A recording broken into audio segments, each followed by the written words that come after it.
ਤੇ इमरान खान की मुखालफीन इमरान खान की जेल कट्टन दे जड़ा ना तरीफा कर लग पे ने। सब तो पहले तारीफ तो नासिर हुसैन शाह ने की है। उन्होंने कहा इमरान खान ने कैद दे विच 700 दिन कढ़े ने, जिस अंदाज में जेल गुजारी है वह काबिल तारीफ है। पीपल्स पार्टी के रहनुमा सिंध दे सूबाई वजीर ने नासिर हुसैन शाह का कहना है कि इमरान खान ने जिस तरह की जेल कढ़ी है वह काबिल तारीफ है। उन्होंने कहा कि असी यह समझते सा कि चंद दिन या चंद महीने जड़े ने जेल कट सकता है, लेकिन इमरान खान ने तो सानू हैरान करके रख दिता है।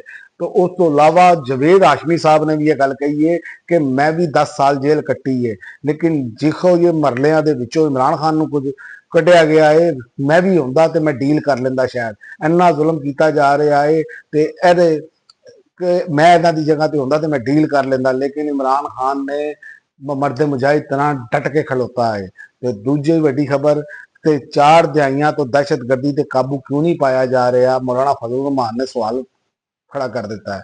उन्होंने कहा है कि रियासी इदारे दहशतगर्दी खत्म करने संजीदा नहीं है। रियासी इदारे अपनी नाकामी लुकाने वास्ते जिम्मेदारी अवाम ते ना सुट्टन। ते डॉलर जो है उन्हें अपनी बुलंद तरीन सतह पर जाना शुरू कर दिता है। डॉलर की कीमत जी है 20 माह की बुलंद तरीन सतह पर पहुँच गई है। डॉलर की कीमत 20 माह की बुलंद तरीन सतह पर डॉलर टिप सेंचुरी करने के बिल्कुल नेड़े नेड़े जे। डॉलर ने डॉलर की पेशकदमी ना महंगाई के नवे तूफान का जोड़ा वो खतरा पैदा हो गया है। तफसील के मुताबिक पाकिस्तान के इंटर बैंक मार्केट ने अमरीकी डॉलर के मुकाबले पाकिस्तानी रुपए की कदर कमी रिकॉर्ड की गई है। स्टेट बैंक ऑफ पाकिस्तान के मुताबिक पीर नूं इंटर बैंक मार्केट के अमरीकी डॉलर के मुकाबले पाकिस्तानी रुपए की कदर 26 पैसे कमी रिकॉर्ड की गई है, जबकि हुण नवी कीमत जी है 284 रुपए 71 पैसे हो गई है। तो अमरीका ने यूक्रेन नूं बचाने वास्ते नवा तोड़ कढ़ लिया है।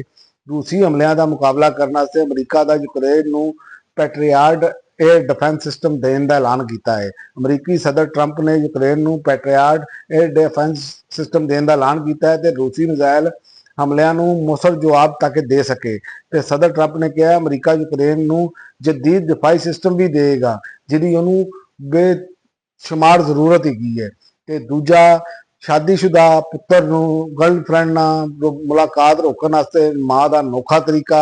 बंगलादेश दे विच उन्होंने माँ ने त्यारा ही रखवा दिता। तो माँ ने किया कि ये माँ ने किया है जी कि बंगलादेश दे विच उन्होंने पुत्र गर्लफ्रेंड नाल नेपाल जाके मिलन तो रोकने वास्ते त्यारे दे विच बंब की इतलाह दी, जिहदी वजह नाल त्यारा रोक दिता गया। तो उस तो बाद 3 घंटे तलाशी लीती गई। तलाशी लैन तो बाद पता लगा बंब कोई नहीं गा। तो खबर है